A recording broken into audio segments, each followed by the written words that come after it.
Welcome to Conversations from St. Norbert College, a program that invites you into discussions taking place in your community on today's local and global issues. Now, your host for Conversations from St. Norbert College, the Dean and Academic Vice President of the college, Michael Marsden.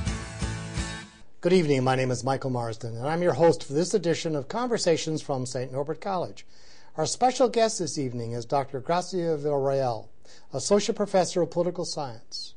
Gratzia received her master's and her PhD degrees in Government and International Studies from the University of South Carolina.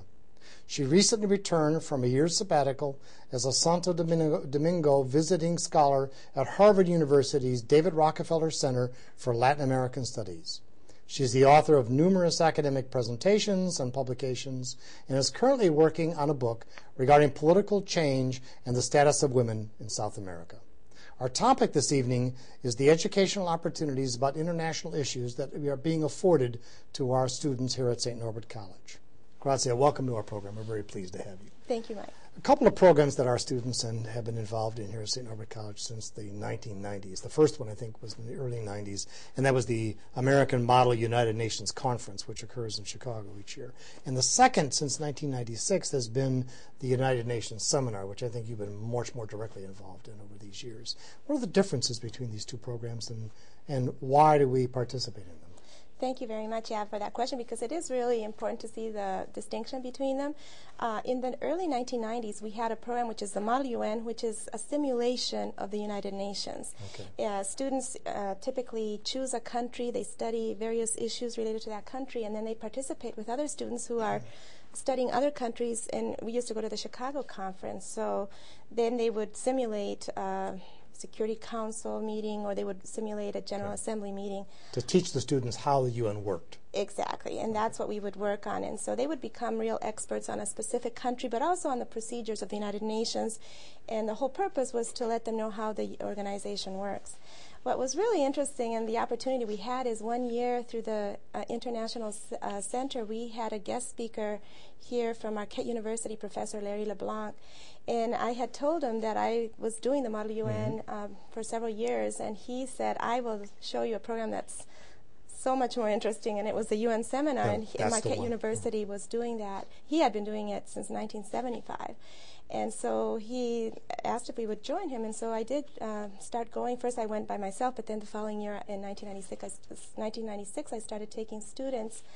And it's just so different what we do with them. I was going to say, what do the students get out of that particular seminar? The UN seminar, first of all, is very different in the sense that we actually go to New York City. We go to the headquarters of the United Nations, and it's a 2-week seminar the way we organize it.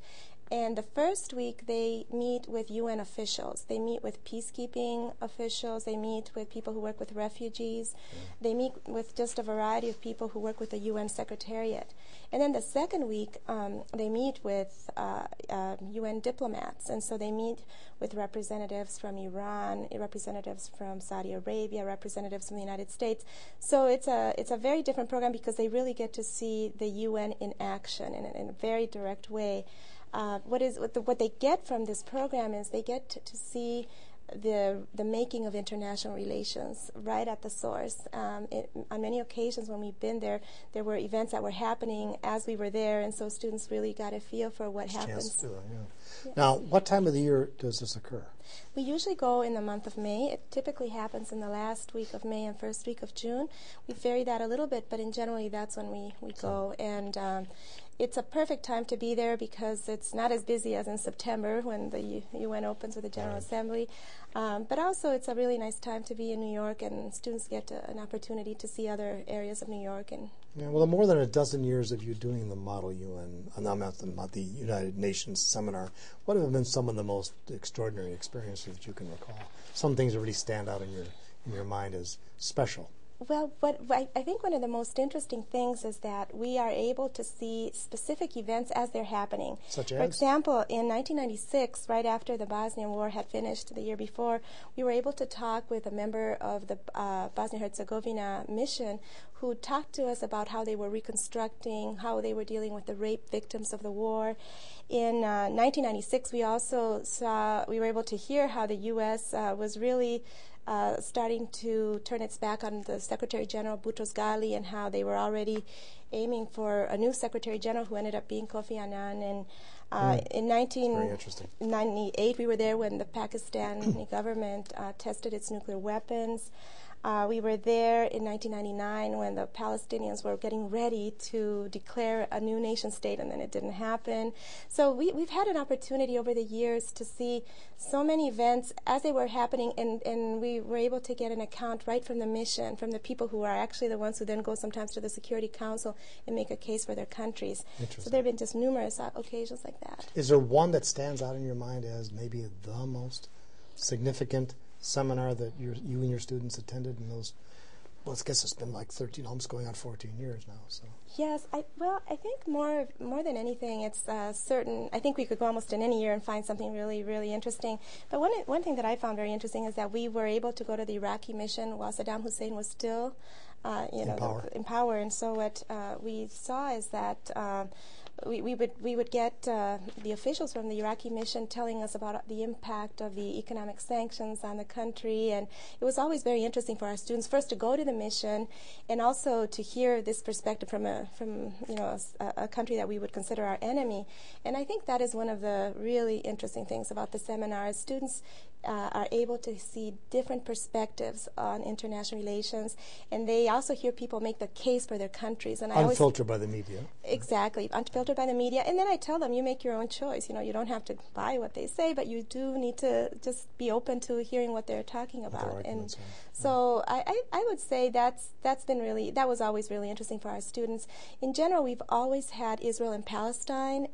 Every year we hear the missions of Israel and Palestine, and that's very interesting for our students too, because they are usually very aware of the conflict before they go, and then when they hear the two sides and they hear how different the approaches are, I think they get a sense of how you have all these perspectives in international relations. Yeah, from what I've read about our involvement in the seminar, there have been two particular missions that have been very friendly to you and our students. One is the Chinese mission, and the other is the Saudi Arabian mission.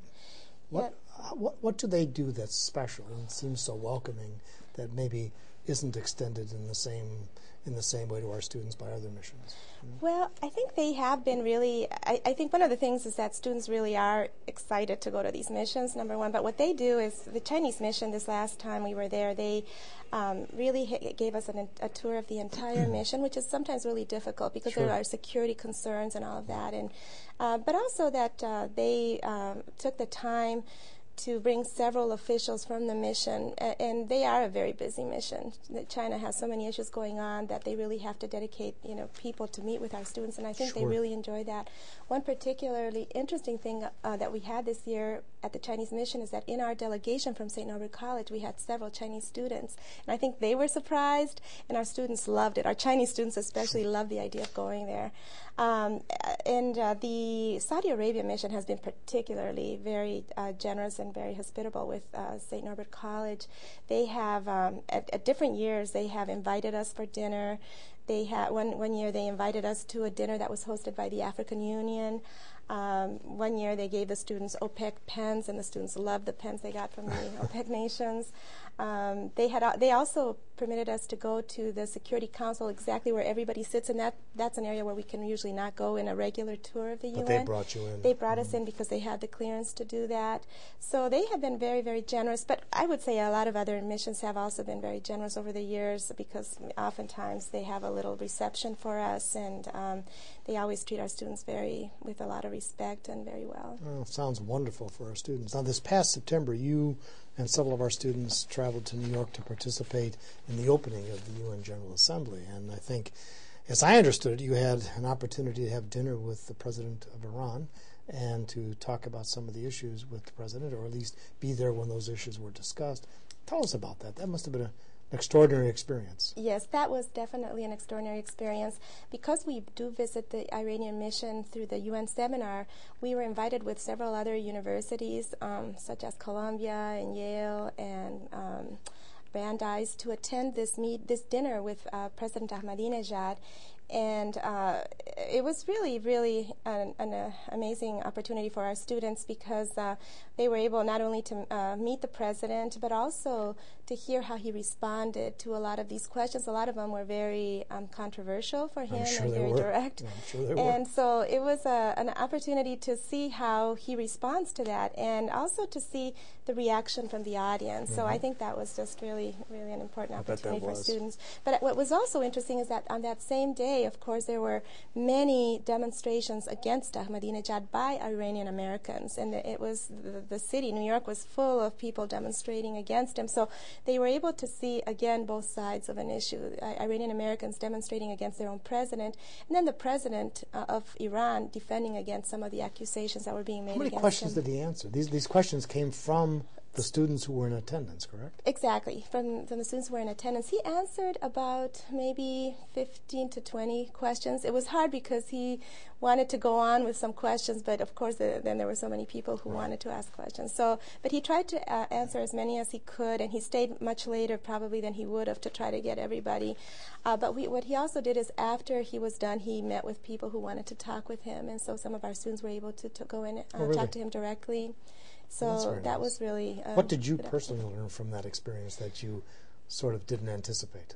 From that experience, I think just the process itself had there were a lot of security issues, and since I do a lot of these things, that was one interesting thing for me to see how we could do it. But as far as my students themselves, I think I really enjoyed the fact that they were very open-minded, and one of the things that I really enjoy is that when you take students and then they are able to learn a lot from these opportunities, and that's one thing I really enjoyed about that. Yeah. On that same trip now, you also happened to meet, and the students as well, Benjamin Barber, who, for our audience's sake, we'll describe as the distinguished fellow at Demos in New York City. And now, what did you and your students learn from that contact? Because that was a chance encounter, I assume. So. Yes, it was really interesting because the way we were able to meet with Benjamin Barber is because we had an alum of the UN seminar who got so excited about the UN, ended up working in New York City, and when she knew we were coming to the UN, she said, I will make this connection for you. And so she was able to get Benjamin Barber to speak directly to our students, and he's the author of Jihad versus Macworld, a book that was very, very well received in the 1990s. It's well known. And very well known.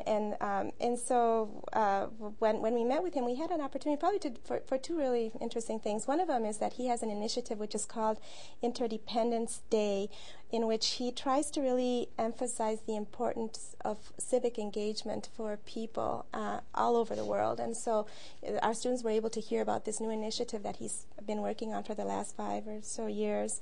The other thing is he talked to our students about the Middle East, because he's an expert on the Middle East, and we were going to be meeting with the president of Iran, and so he was able to give them some really good insights on some of the issues that are important in the region. He also came to dinner with us, which was really good for our students because they were able to talk with him throughout the evening, comment on some of the events of the day and the issues that were brought up. I would like to remind our viewers that you're watching Conversations from St. Norbert College. Our special guest this evening is Dr. Gratzia Villarroel, Associate Professor of Political Science at St. Norbert College. And our topic this evening are the educational opportunities about international issues that have been able to be available to our students through special programs with the United Nations. Coming back to your trip, and again in September, you said earlier that one of the things that happened during that trip is the students were able to really see demonstrations in the streets. Mm-hmm. And I'm just sort of wondering how that changed their perspective on issues. I mean, they knew the issues, or they at least were aware of the issues, but to see both the president of Iran speaking and then finding the demonstrations in the streets to counter what he is saying must have been an extraordinary experience for them. It was, and I think what happened is for a lot of the students in the aftermath of that, they kept passing on articles and reading a little bit about that and being more interested in the issues, because I think they got a sense that everything they read or they hear in the news is not always the way it seems, and so I think that for them that was what was interesting. Did they talk to any demonstrators? I don't know if they did. I mean, some of the students actually were taking pictures and were just awed by the amount of the number of people that were involved in the demonstrations. Well, yeah. And to a certain extent also there were some people who were very angry. So I think they were very interested in that whole issue, that there's also a lot of anger associated with what is going on in Iran. Now, given all these wonderful experiences you have had over the years with the United Nations seminar, have you ever thought about, and I'm sort of just wondering about this myself, talking aloud almost, have you ever thought about having like an intensive semester just in the United Nations for some of our students? I haven't thought of that, but I think that would be an excellent opportunity. I think the only thing that we would run into it, but we would probably figure out how to do it, is how expensive it is to be there. It's very, very expensive. We stay at the YMCA when we go there because it's very close to the UN, but they usually don't allow people to stay very long. So we would have to figure that out. But I think if we could do that, that would be an excellent opportunity. It seems to me for a political science major, for example, that would be an extraordinary semester. And we talk about study abroad, but study in the United Nations might also be quite intriguing.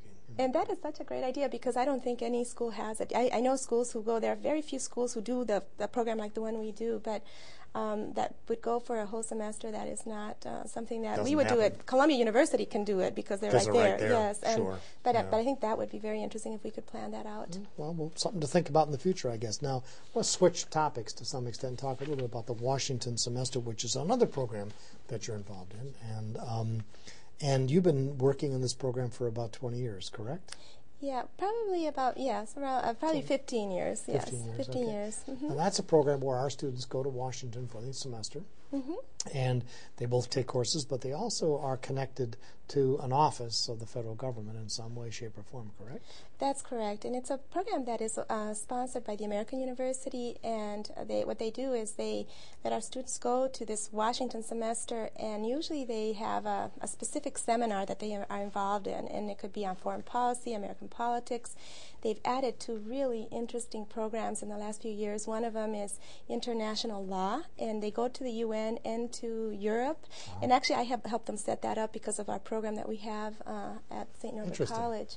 And then also they have another program which is called Contemporary Islam. So they have programs for students who are interested in domestic politics, but also international politics. That's a full semester engagement. It's a full semester. And they also do an internship, as you mentioned earlier. And that is what's so interesting about that program is with Talk about some of the internships our students have had. Well, our students have interned with different senators and different congressmen. They've also interned with Amnesty International, with different organizations, and this year we're trying to see if we can have a student who will intern with the Cato Institute. So we've had really different opportunities for students over the years, and I think the beauty of this program is that not only does it engage students with people who are making policy and who are involved in the politics of the United States, which really then gets them very excited about their majors, but also that it usually offers them real skills that then they can put in a resume when they're applying for jobs. It also gives them the network of people that they get to meet that will sometimes be useful to them for their entire lives, especially if they're going to be in politics. It gives them that opportunity. Absolutely. And sometimes the same agencies that hire our students, or the same offices that take our students as interns will hire them afterwards. Because they have the experience and they know them. And so we have a number of our students who are now working in Washington, D.C., and it's a really excellent opportunity when they're young and when they can do this. Yeah, I've talked to students in the past who've gone to the Washington semester, and they talk about it as a transformative experience, that they will never be the same again. That is true, and actually I would say it's interesting. Some students say the same thing about the UN seminar, but also about the Washington semester, because it's such a it's such an intense. Well, it just seems to me the Washington semester is more intense because it's the full semester. That's why I'm wondering, by parallel extension, if a semester with the UN wouldn't be a wonderful idea. I think so, but you're right about the transformation that goes on in the students. First of all, they come back, they're passionate about their major, which is really nice. I don't think I've ever had a student come back from the Washington semester and say that they didn't like it. They always love it, and they become very passionate about certain issues and certain topics that then they want to work on, and so it gives them also direction of where they want to work afterwards, after they graduate from St. Norbert College. So it is a wonderful opportunity for our students. Good to hear. Now, since 2006 or thereabouts, you've been taking students to peer-reviewed conferences, particularly in international studies. And talk about that experience for students, to go to an actual peer-reviewed conference. I assume they're presenting as well as participating as audience members and so on. What does that do for our students? Okay, well, what we've done is we've taken our students to the Wisconsin Institute for Peace and Conflict Studies conference, which is for students, and it's peer-reviewed. It's so they have to submit and be evaluated. They have to submit their research papers, and they're evaluated by other professors in Wisconsin. And members of this institute include members from Madison, from Milwaukee. They go from Edgewood College. So the papers get reviewed by other professors. And so it gives the students the opportunity to write a really well thought out research piece, and then they are able to see how other professors evaluate it. What's really nice for our students is that since 2006, our students have received the first prize for their research papers almost every year except the first year. And what also happens is that when students then want to apply for graduate school, they often ask them for a polished piece of research, and they are able to include this. They have it right there. Yeah. And so it's a really, really good opportunity for the students. The other thing that happens is they meet other students from other universities who are just as interested in international relations as they are. They often have a keynote speaker at these conferences, so they have that advantage as well. So that's been a really excellent. I mentioned at the beginning of the program that you had spent a year at Harvard. Talk about that year a little bit, because I also want to talk about something which grew out of that year called the Global Scholars. But a little bit about the year itself. What was that year like for you? It was fascinating. It was very interesting to be at Harvard University because we have access to so many different speakers, scholars, and for me, I was doing research there. There's just any book I could possibly want was in their library, and I was doing research on Bolivia, and I couldn't have found those books in Bolivia, but I found them at Harvard University, and that was really, really interesting. But beyond that, because I teach, and I'm always interested in seeing what happens, what kinds of ideas I can get for our students, I was really fascinated by the way.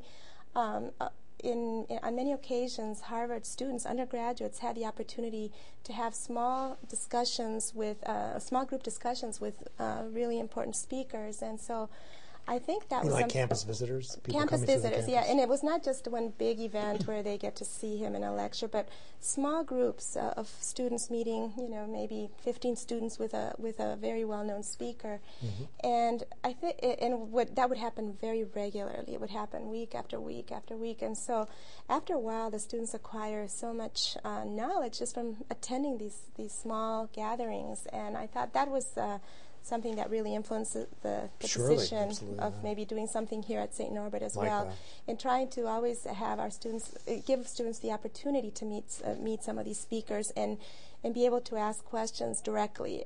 So that was really fascinating for me as well. I bet. Now, one of the things that happened as an outgrowth of your experience there is the formation of the student group called Global Scholars. So tell us a little bit about what the purpose of the group is and what the objectives are. Okay. The group was formed by students who were interested in international studies, and their focus is to try to bring speakers that talk about global governance to campus, to St. Norbert College, who speak about global governance, global equity, global identities, just a lot of the changes that we're seeing in the world today.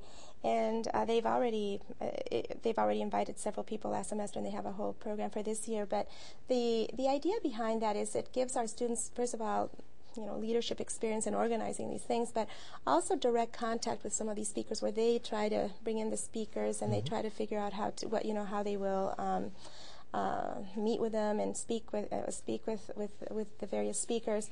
It's also been a great opportunity to bring people even from the community that can really give them some insights on some of the important issues and changes that we're seeing in our community. For example, last semester we had the son of actually a former alum of St. Norbert College, Dan Guild, who talked about being an administrator in Wrightstown here in south of Green Bay, but he talked about the impact of international relations in Wrightstown, which is something that the students would never think about, and it was really a great opportunity. How does Wrightstown connect, with the rest of the world? With the rest of the world, and how they definitely do, and how the rest of the world affects them as well. So. Sure, interesting. Now, more recently, you took a group of students down to the University of Chicago to meet with one of the faculty members. They're apparently the author of one of your textbooks. Exactly. And talk about that. I mean, that was apparently another extraordinary experience for our students. Yes, that was very nice. We just did that this past week. My students have been reading for the last couple of years a book that's called The Tragedy of Great Power Politics, which is a book by John Mersheimer from the University of Chicago. And they're always very fascinated by that book because it's very clearly written. It's a nice volume, but it's very clearly written. He writes a little bit, I always say, like Samuel Huntington. If you read Samuel Huntington, it's very clearly written, and so he gets a lot of those ideas out very clearly for students. And he talks about offensive realism, and he was also in the military. He's a graduate of West Point. So the students were really interested in what he had to say in the book, but also just in general how that applies to some of the events that we're going through right now. So I had contact. Pretty nice to have that opportunity. Huh? Exactly, and he talked to our students last year on a telephone conference. Okay. But this year we talked about going to the University of Chicago so he could actually meet our students, and if we could maybe do some other things while we were there. So we did that last week, and it was really also amazing for our students to hear him talk about Afghanistan, about Iraq, and in many ways apply his theory of offensive realism to these events. And we took the opportunity right afterwards also to meet, to do some other things. And so, for example, the Center for Middle East Studies at the University of Chicago, which is famous, yes, right. Very well known, and they invited our students to do a screening of a film by an Israeli director. His name is Ido Har, who was presenting his newest film, 9-Star Hotel, about Palestinian illegal workers who are building homes for Israelis. And so it was a very interesting screening, and then the students had the chance to talk with the Israeli director afterwards, and also get a sense of the University of Chicago. Just being there, I think it was a good opportunity for students. All of this just makes me think of the fact that education is really changing the way the kinds of opportunities we can give our students because of the mobility. It's just very different in these days. And so a lot of these programs are just examples of how it's changing and the things we can do for our students. If you had if you were sure that your top 3 wishes would be granted, for internationalizing the curriculum more than it currently is, what would they be? What would you do to wave your magic wand to make it more internationalized? Well, one thing I think is we should do a lot more of these kinds of experiences. I think that is traveling to either traveling or bringing people into the classroom, not just to a lecture that they're going to give for the entire school. It's but really bring important. Into the curriculum. Bring them right into the classroom, or have chats with them, or just use technology in a way that you can really access the people who are writing books or the people who are making the news. And in this day and age, I think we have access to that. So I would say doing more of that. The other one is making sure our students can go anywhere in the world in their study abroad experience, whether it is to the UN for a semester, to Washington semester, and to just different countries in the world. I think that is really important for our students as we move along.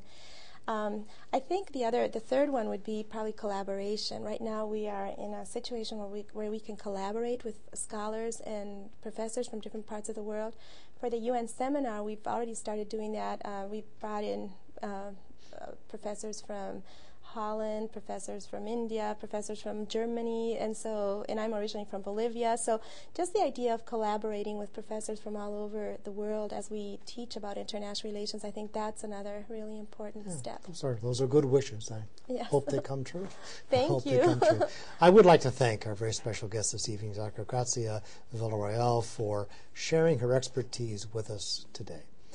Please join us for future programs as we continue our exploration of the world of ideas. Until then, I'm Michael Marsden for Conversations from St. Norbert College.